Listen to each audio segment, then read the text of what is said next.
Coming up tonight, New Hampshire Secretary of State Bill Gardner wins re-election. 11 Oswego priests are among the 57 named by the Diocese of Syracuse. And police are searching for the suspect who shot 2 teen boys in Syracuse. WTOP 10 Nightly News starts now.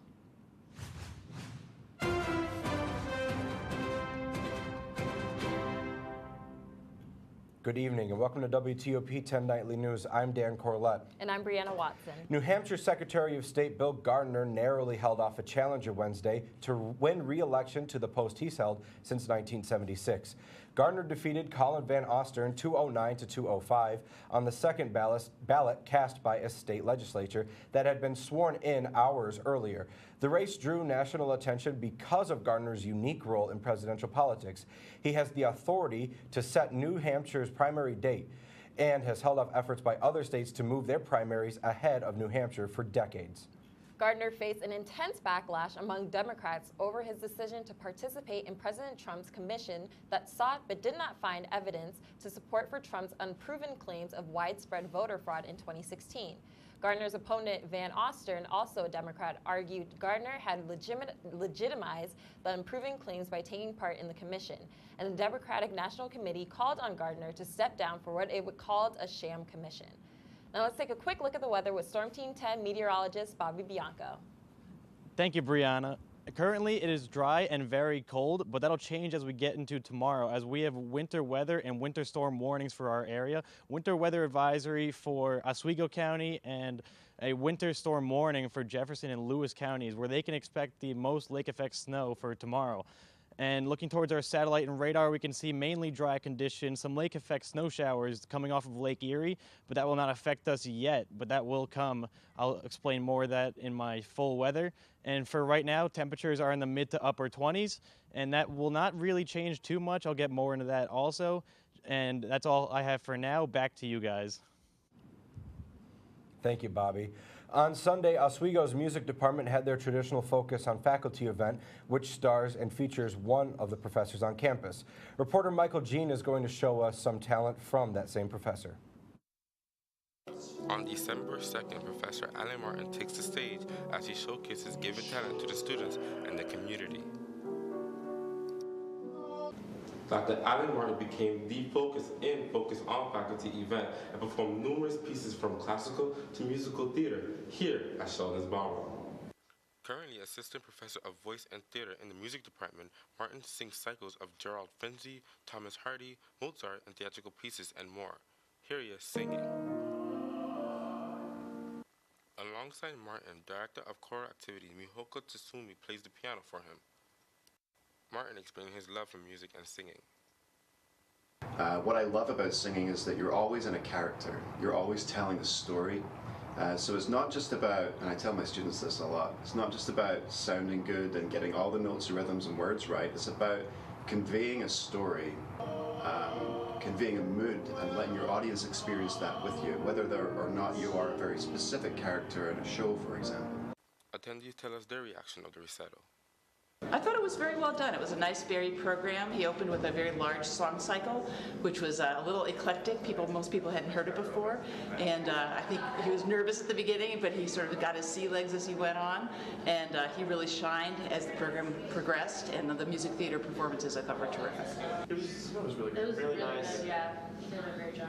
I love the difference in all the songs. They all have like different feelings to them. It was nice, not just one singular feeling to it. It was really nice. Michael Jean reporting.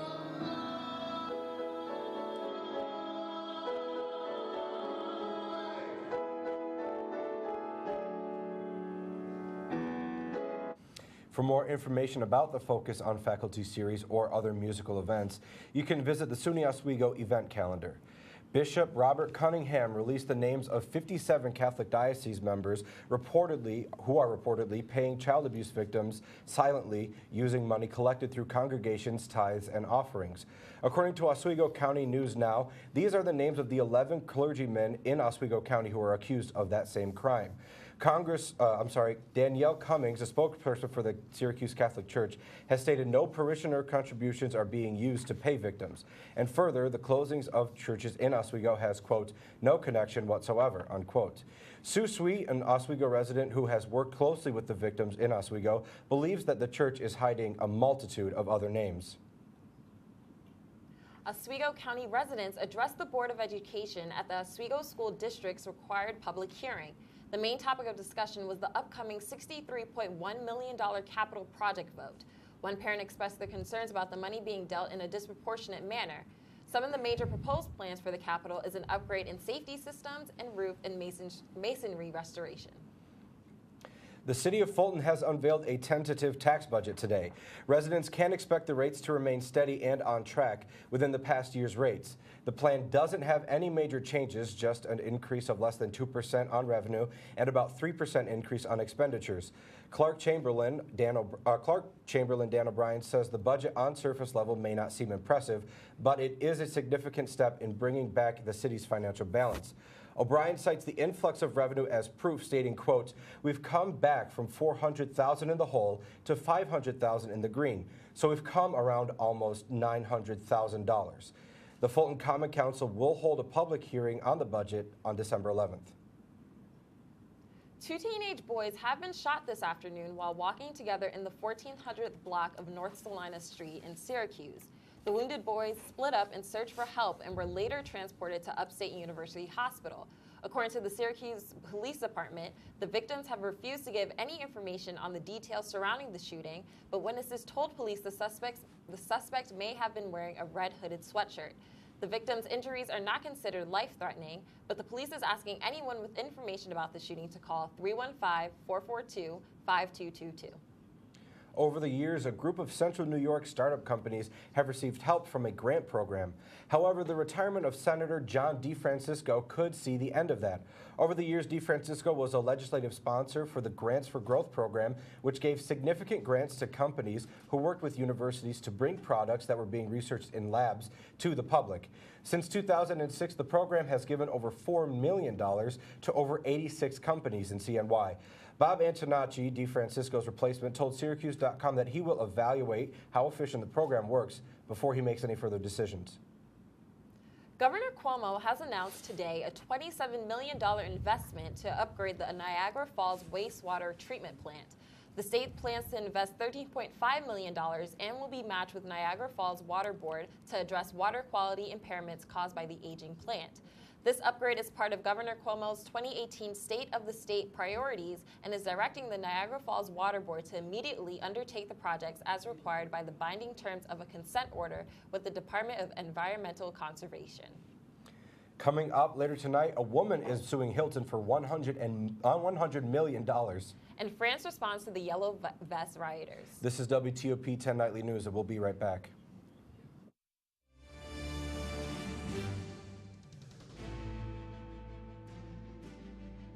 Say, President Stanley, whenever there's bad weather, who would you turn to? I'd turn to Storm Team 10. No, but you've got to say it like this. Storm Team 10. Say it with me.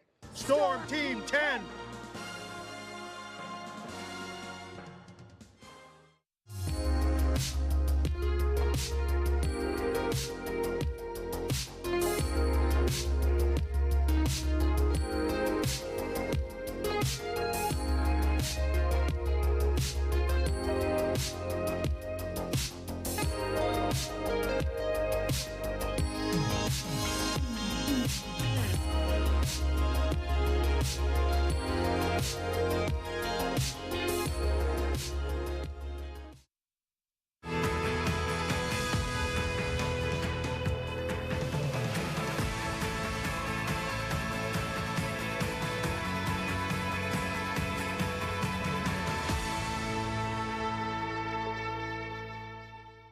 So good to see you guys. So, what's up? Oh, we finally bought a place. Holy cow. You seriously have enough saved to do that? We've been putting a little aside each month. Jeez, at the end of the month, we have nothing left to save. Yeah, I have no idea where it goes. Well, you're spending a lot on... Oh, Was it good? oh God. Oh, how is my account overdrawn? When it comes to financial stability, don't get left behind. Get tools and tips for saving at feedthepig.org.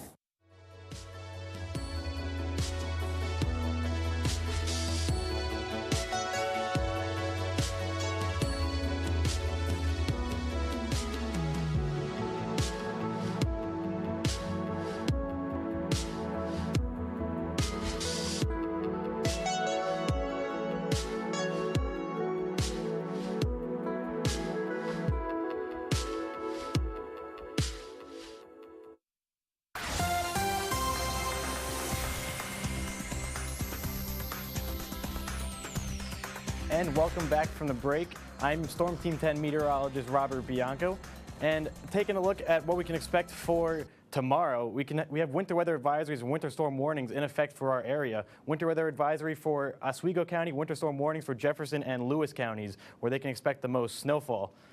Taking a look at our satellite and radar, we have skies clearing up for the most part here, maybe a little bit of clouds, and we do have some snow showers coming off of Lake Erie, which will affect our area mainly for tomorrow and not really anything right now. And as we look towards our temperatures, we can see temperatures mainly in the 20s, even lower 20s as we head inland towards a higher elevation such as Harrisburg and the Tug Hill Plateau. For tonight, we have temperatures that are actually going to be on the rise a little bit due to a southwesterly wind. So we'll be a little bit more moderate for tonight than we are right now. Temperatures around 31 in Oswego, 28 Pulaski, and up towards Watertown, even 32 degrees. And speaking of the southwest wind, it will be around 15 to 20 miles per hour for your morning commute. So don't forget to bundle up your kids. And if you're going to work, don't forget your scarves, your gloves, all of it. It's going to be pretty chilly tomorrow morning. And heading towards your evening commute, you're going to see winds actually diminish a little bit, around 10 miles an hour along the shoreline and close to 15 miles per hour inland. But that'll actually change into Thursday night. Winds will increase a little bit up to around 20 miles per hour. But for your Friday, they're going back down again, around 10 to 15 miles per hour and diminishing. So that's a good sign. But looking towards your snowfall, we can see a snow band in Watertown that will be pretty heavy at times and make travel difficult for your morning commute.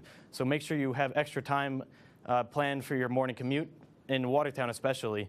And for your evening commute, more widespread snow, a heavy burst of snow for everyone on the map.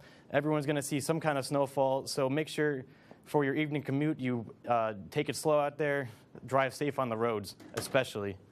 And for if you're going out Thursday night for the last mug night of the year maybe, skies will begin to clear up, maybe a few more flurries and snow showers, nothing too heavy, but not a lot of snowfall in the forecast for tomorrow night or even on Friday. Friday is going to be mainly clear. You'll have some snow showers in the morning, but those will clear up quickly. And it'll actually be a pretty nice day, just very cold, which is the main story for your Friday. And talking snowfall, here are the totals and what you could expect through Friday. And we have around 6 to 12 inches of snow for that main lake effect band in Watertown, and over the Tug Hill, even more, like you can get 6 to 12 inches of snow. And around Oswego and Syracuse, mainly 1 to 3. A few spots might see around 4 or 5 inches, but it won't be too bad down here. But make sure to plan wisely around this snowfall for tomorrow if you live in higher elevations and in Jefferson and Lewis counties, as it will be pretty treacherous driving in the morning tomorrow. And for your 7-day forecast, we have, again, the snow tomorrow, which is the main story, and cold temperatures, especially on Friday, as the Arctic air comes back in, 26 degrees. Saturday, more snow flurries and snow showers, breezy, around 30 degrees. Sunday looks like your best day for the weekend. A little bit warmer, around 33, and then more sunshine to begin next week. And that's it for now. You're watching WTOP 10 Nightly News. Stay tuned for more news and sports.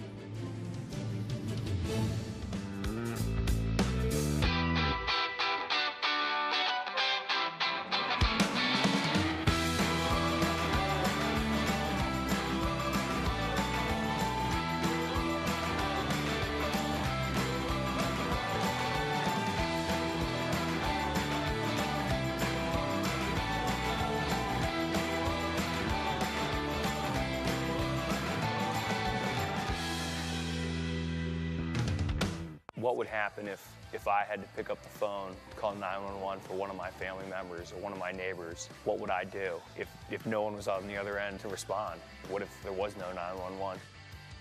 So you can be a part of the solution. Anybody can be a firefighter. Male, female, younger, older. We have school teachers. We have leaders in business. Is me, you, anyone that wants to be. There is no typical firefighter.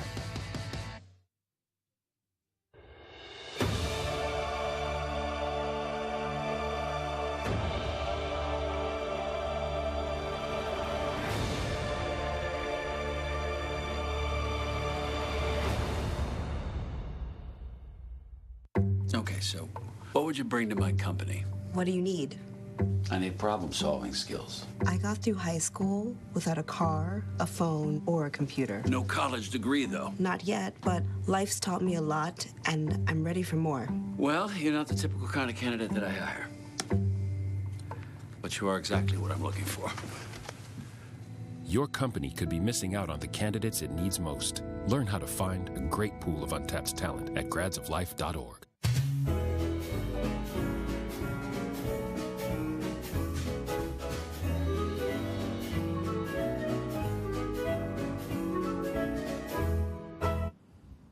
Welcome back to WTOP 10 Nightly News.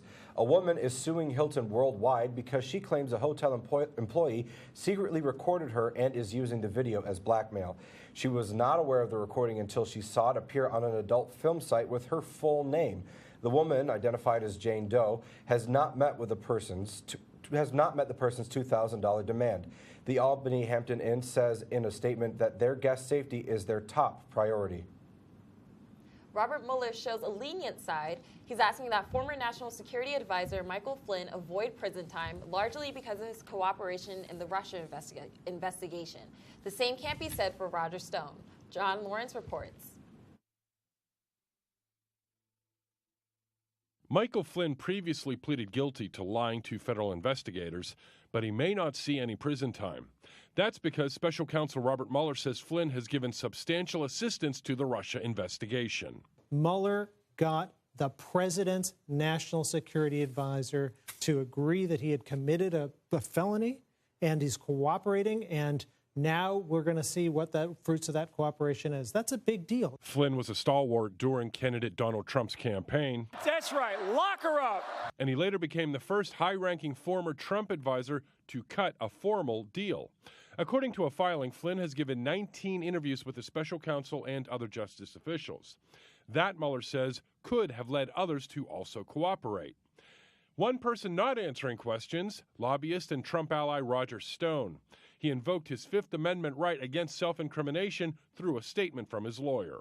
Stone is taking the Fifth, so he doesn't have to lie under oath in order to protect his longtime friend. President Trump has repeatedly referred to this matter as a witch hunt, and it's likely going to continue in the new year. There's no way this is wrapping up soon. This is just starting to unspool itself. I'm John Lawrence reporting. Coming back on one. Two key filings are expected from Mueller by week's end. One on Michael Cohen, who continues to cooperate, and one on Paul Manafort, who the special counsel says violated his plea deal by lying. Yesterday, election officials received over 500 requests for absentee ballots that were reported missing in North Carolina. The ballots were a portion of a total 1,341 total absentee ballots that did not get received by Bladen County. The ballots were handed in by Leslie McCree Dowless, a veteran political operative who worked on the campaign of Republican candidate and Baptist minister Mark Harris. Harris did lead in the votes, but the county was not willing to announce a winner until they've answered the investigation questions. Dowless has refused to comment to CNN on the issue. Pennsylvania Governor Tom Wolf has signed a new anti-hazing bill after the Penn State student who died last year during pledging for a fraternity. The student, Timothy Piazza, was a 19-year-old engineering major that had been excessively drinking and had suffered a severe head injury after a series of falls. The fraternity Piazza was pledging for, Beta Theta Phi, has publicly endorsed the bill as part of a settlement reached last month with the Piazza's family. The Timothy J. Piazza anti-hazing law is requiring schools in the state to have policies and reporting procedures in place to stop hazing and inform parents and students of what is happening on campus. Earlier today, a spokeswoman for French President Emmanuel Macron announced that today there will be no tax increases introduced in 2019 yesterday. Yesterday, Macron's Prime Minister Edouard Philippe announced that those same tax increases would be delayed. The announcements pertaining to the tax increases stem from a rise in riots and demonstrations that have revealed the unrest between the classes in France. The riots reached a boiling point on Saturday as approximately 400 protesters were arrested after turning violent against police officers. As more citizens descend on Paris, the country's government continues to work on a solution to find financial stability. Yemen officials and Houthi rebels are set to meet in Sweden on Thursday to take steps in repairing the country's conflicts that have been going on for over 2 years. Severe food shortages have left as many as 14 million Yemenis hungry and taken the lives of 85 million children. This week, the blockade on the country was temporarily lifted. The delegation is hoping for peace to come to Yemen. All right, coming up next in the break, we have a sports from our longtime friend, Jake Vanderbrook. Jake, what do you got coming up for us, man?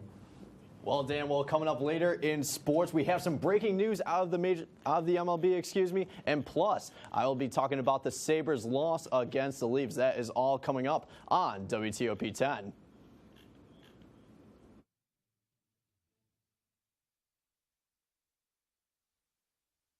Storm Team 10. No, but you've got to say it like this. Storm Team 10. Say it with me. Storm Team 10.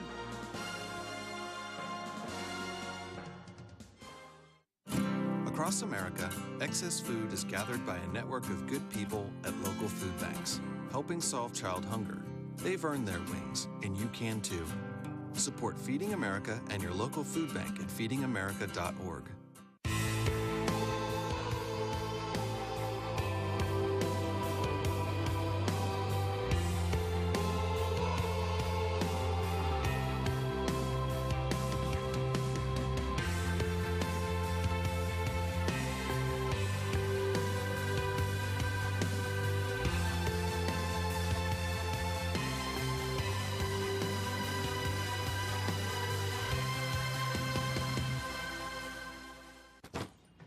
Hart, what's going on? I'm leaving. Why? What did I do? Not enough. The pressure's too much. I quit. I get it. I can do better. Just please don't leave. Don't let your heart quit on you. Get your uncontrolled high blood pressure to a healthy range before it's too late. We taught him how to hit a baseball, how to hit a receiver, the strike zone, the net. You taught him how to hit the upper corner. You even taught him how to hit the open man. But how much time have you spent teaching him what not to hit?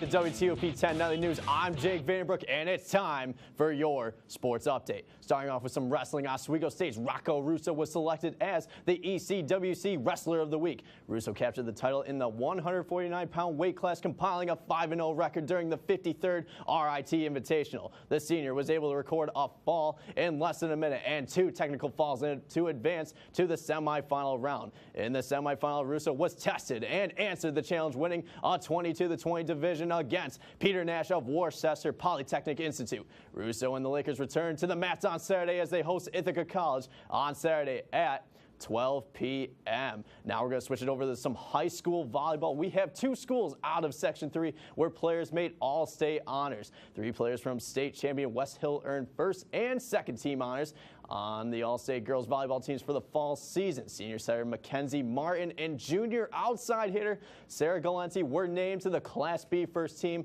for the Warriors, who won their first state championship last month. Senior outside hitter Montana Jenny earned a berth on the second team. Now to Class AA sectional champion Baldwinsville also had 3 players honored on team selected by the state's volleyball committee. Junior outside hitter Riley Kimball was a second team selection. Senior middle hitter Katie Welcher made the 3rd team, and junior setter Summer McClintock was a 5th team choice. Now, we got some breaking news from Major League Baseball. The St. Louis Cardinals have acquired slugger Paul Goldschmidt from the Arizona Diamondbacks in exchange for right-handed pitcher Luke Weaver, catcher Carson Kelly, and infielder Andrew Young. The Diamondbacks also receive a 2019 competitive balance round B draft pick from the Cardinals. Goldschmidt has been an all-star selection for the past 6 seasons and heading into his final season earning $14.5 million next season before reaching free agency next winter. But now we switch it over to some football. Syracuse football coach Dino Babers shared the Associated Press ACC Coach of the Year honor with Clemson coach Dabo Swinney. Babers guided SU to a 9-3 season, its highest win total in 17 years, and a berth in the Camping World Bowl, against West Virginia. On the other side, Swinney has undefeated Clemson in the college football playoff for the 4th straight season as a conference champion. On December 29th, the Tigers will play in the Cotton Bowl at Arlington, Texas against Notre Dame. So we talked about Dino Babers sharing Coach of the Year, but we can't forget the players. Well, kicker Andre Smith, punter Sterling Horfisher, and safety Andre Sisco were 1st team choices. Quarterback Eric Dungy, defensive end Alton Robinson, and linebacker Ryan Guthrie made the 2nd team. The Orange is one of 3 Power 5 teams that have increased their win total by 5 from last season. Baylor and Florida are the others.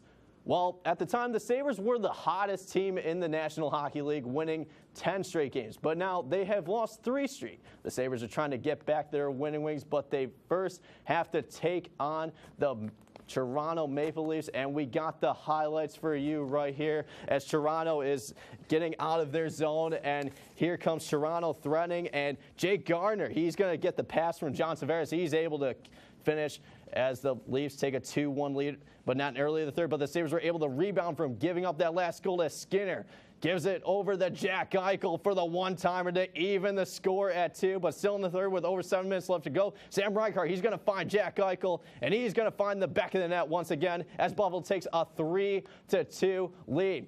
Big face-off here won by the Maple Leafs.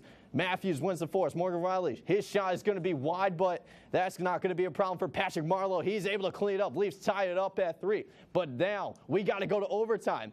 Clock is winding down. Are we going to go to a shootout? Oh, no need for that. Austin Matthews is able to score his 2nd goal of the contest, and the Maple Leafs are going to win by a score of 4-3. A really, really good final read from my friend Jake Vanderbroek. It has been an honor to broadcast beside you. He graduates this year. You'll see him Bristol, Connecticut probably someday. The worldwide leader of sports. That's the goal. Man. Really good final broadcast by you, my guy. I appreciate it. Thank you. Let's turn it over to the new guy, Bobby. Weather. What are we looking at? Bobby, tell us what we should be looking forward to in the next couple of days. Well, look at the 7-day forecast. It looks like the middle of winter with the highs not really getting out of the 30s and lake effect snow also.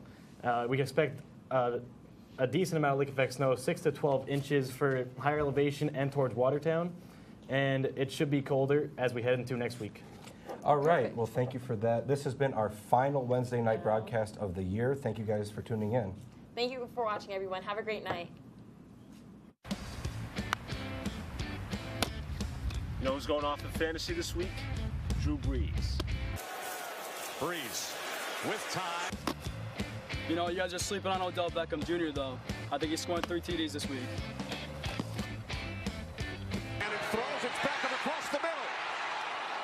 No, tell me, the Bears' defense is what's going to go off this week. I mean, boom! Chicago Bears.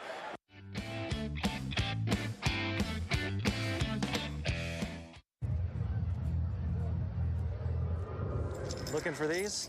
You drive buzzed. Could be one very expensive ride. First, you gotta make bail. Then pay me to get your car back. Your insurance premiums will go through the roof. And my legal fees just keep adding up. All told, it could end up costing you $10,000. Buzzed, busted, and broke. Because buzz driving is drunk driving. As an American, it's hard to hear that we have a serious hunger issue in our country. And as a parent, It's even harder to hear that 1 in 5 of our kids struggles with hunger, especially when billions of pounds of good food are wasted every year. Feeding America is a nationwide network of food banks that helps provide billions of meals to families in need right in your community. Visit feedingamerica.org to support Feeding America and your local food bank. Together we can solve hunger. Together, we're Feeding America.